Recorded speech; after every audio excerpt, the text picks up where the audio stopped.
Let's just cut to the chase. The president of the United States is a coward who is Vladimir Putin's puppet. And the vice president of the United States is a pogue and a coward who is Donald Trump's puppet. And so what we just witnessed was a meeting in the Oval Office between two cowardly puppets and a hero. And whether you voted for these puppets or not, just as an American, as a fellow American, it's just embarrassing that the only hero in the Oval Office, the only decent human being for that matter, is the Ukrainian.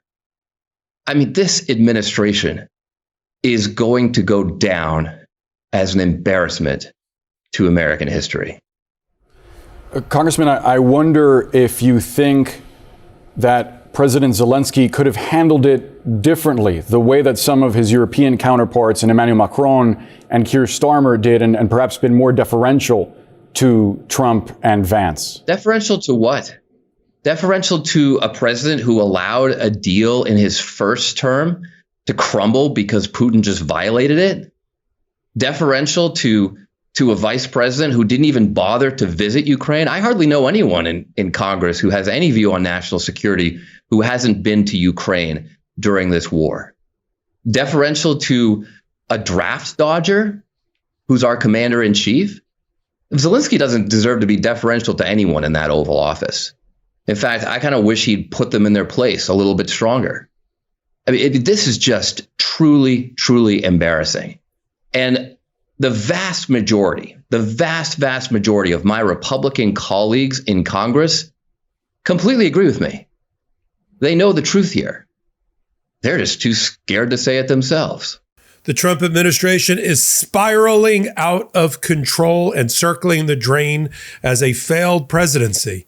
A manifestation of that was the shouting match in the Oval Office in which Donald Trump and his lackey and lapdog JD Vance took turns like he was a piñata bashing their invited guest, an ally, a Democratic ally who's in a war named President Zelensky. They decided there was high time to start using the Putin, the brutal dictator of Russia, his playbook. Putin couldn't have scripted it any better. I mean, this is Putin's wet dream, to have an American president bash a Democratic ally in the middle of a war, to have JD Vance, right, who's never done honest work in his life, tell Zelensky, whose country has lost millions, that he's being disrespectful because Donald Trump doesn't like his tone. Donald Trump then gets petulant like a child in a high chair and decides to cancel the continuation of the meeting and throws Zelensky, our ally, out of the White House, all playing into the hands of the puppet master for Donald Trump, which is Vladimir Putin. You just heard Congressman Seth Moulton, the former Marine, say it exactly the way I would have said it. There were one courageous person, or as Eric Swalwell recently said, one person had balls in that meeting, and his name was Zelensky, and the other two were cowards. And the Democrats are not only understandably up in arms, but there are Republicans that are beside themselves in how Donald Trump has comported himself in a meeting that was supposed to be a show of diplomacy, where they were going to sign some sort of mineral agreement and reaffirm the commitment of America to democracy, and instead devolved into a food fight led by Donald Trump and JD Vance. Let me just read to you. You're going to think I'm reading from CNN or MSNBC. I'm going to read to you from Fox News. Because when you've lost Fox News of the Trump administration, you've lost it all. Fury, this is from a Fox News report. Again, if I ripped off Fox News, you'd never know it was Fox News. Furious Dems attack Trump and Vance after explosive Oval Office meeting with Zelensky's.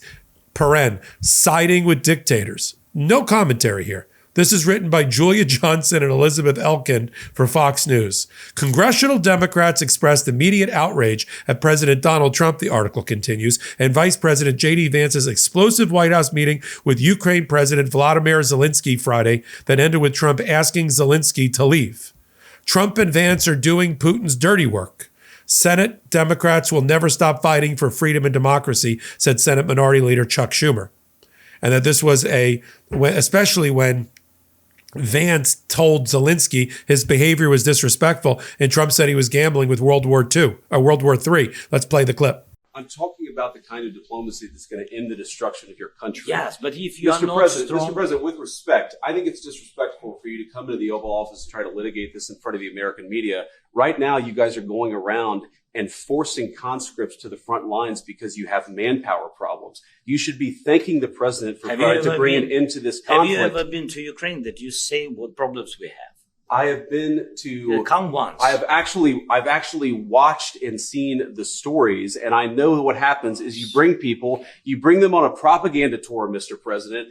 Do you disagree that you've had problems bringing people into your military? We have problems. And do you think that it's respectful to come to the Oval Office of the United States of America and attack the administration that is trying to prevent the destruction of your country? A lot of questions. Let's start from the beginning. Sure. First of all, during the war, everybody has problems. Even you, but you have nice ocean and don't feel now, but you will feel it in the future.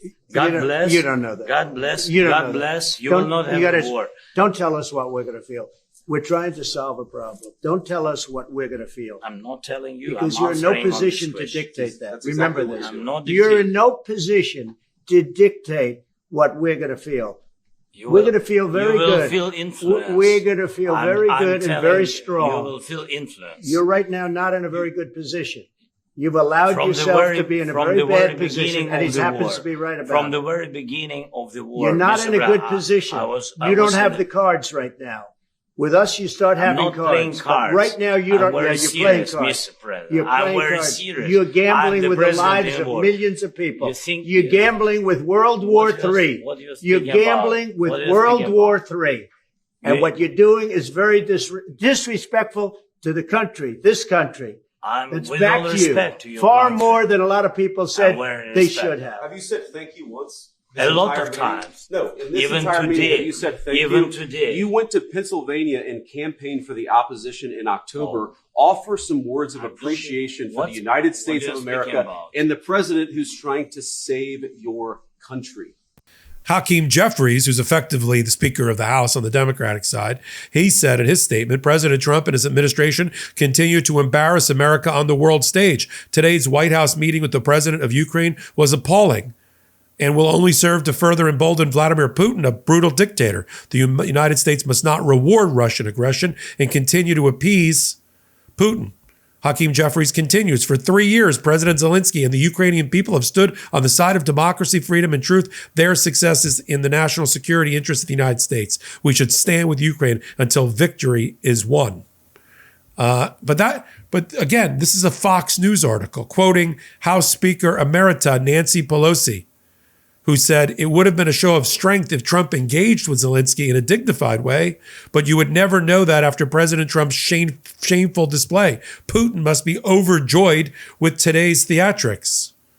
Senate Minority Leader Dick Durbin said, Ukrainians have fought tooth and nail on the front lines of democracy against Russian aggression, and Trump and Vance's words to President Zelensky are rude and utterly shameful. In fact, you have the clip that Fox News just posted of the rapid response team response to this with the actual video that we just played without any editorial comment whatsoever. It's like Fox News looking down at its shoelaces, and rather than saying, well, the Democrats have gone too far here. Oh, the Republicans, Zelensky and Trump, Trump had a point and Vance they're not saying that at all. They're just doing real reporting, which Fox News never does, before he actually leads. You get Vance, who turns to the camera and says, Mr. President, talking to Zelensky, with respect, I think it's disrespectful for you to come into the Oval Office to try to litigate this in front of the American media. Vance replied to Zelensky after he pushed back on the notion of engaging in diplomacy to end the war. The Ukrainian president, according to Fox, then departed the White House at the request of Trump without signing the agreement that would give the U.S. access to critical minerals. In other words, F you. F you. This is a sign of a bigger and broader disease, of a diseased administration. I mean, they are acting out and lashing out. They think other countries that are democratic and our allies are meat puppets like in Congress and lapdogs for them that are going to do whatever the president of the United States says. I got news for Trump. The rest of the world sees him as a short-termer, a short-timer. They are going to outlast Donald Trump. He's only in office effectively until the midterms, and then he's going to be made about as lame duck as possible by the loss of the House and the Senate. And then we're just going to have to bide our time. A year later, a year after that, we'll be starting the primaries and we'll be replacing Donald Trump. And the world knows it. And Donald Trump is frustrated by it. You know, he's like the guy that's 4 inches tall that thinks he can start in the NBA. Nobody wants to tell him that he's short. Got bad news for you, Trump. You're short. You're disgusting. You're depraved. You're not diplomatic. And a shout out to the courage displayed by Vladimir Zelensky, whose country is about 1/4 the size of Russia and has fought them to a draw, sure, with a lot of U.S. money, but a lot of Ukrainian perseverance and courage. You know, my wife is from Belarus. She's a proud American, but my wife is from Belarus originally, Soviet Union. They see the Ukrainians as their hardworking cousins. The fact that Putin attacked them, you don't know the Ukrainian people. I do, you know? And there's a reason they've been able to hold their own and punch way above their weight against the Russians. Now, ultimately, they're going to lose because there's just too many drones to shoot down and too much at stake for Putin. So yes, there's got to be a peace deal. But the way to a peace deal was for Donald Trump to cut the legs out and the balls out from under Zelensky before he negotiated a peace deal. For Trump to then cut a deal with Putin where they're laughing over Zelensky and then shove it down Zelensky's throat. Is that any way to treat an ally? Is that any way to treat a democracy? The Democrats stand with democracy. The Democrats stand with countries like Zelensky and Ukraine and leaders like Zelensky. And we'll continue to support it all right here on Legal AF and on the Midas Touch Network. I never thought I'd have to do a report on a U.S. president using the talking points and playbook of Russian propaganda. And Donald Trump is losing it. You know, they asked him recently, you called Zelensky a dictator, which he did earlier. He said he's an undemocratically elected dictator, that he was the dictator and that he, blaming the victim for the attack on Ukraine. He said, did I say that? Did I say he was, you're watching a mental collapse before our very eyes. And who's going to take over? JD Vance? I wouldn't let him take over a Boy Scout troop.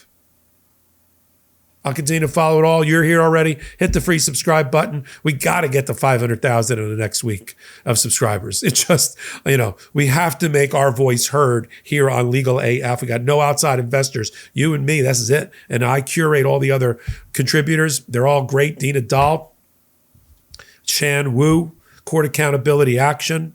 Come join us here on this pro-democracy channel in collaboration with the Midas Touch Network. Until my next reporting, I'm Michael Popok. I'm Michael Popok, and I got some big news for our audience.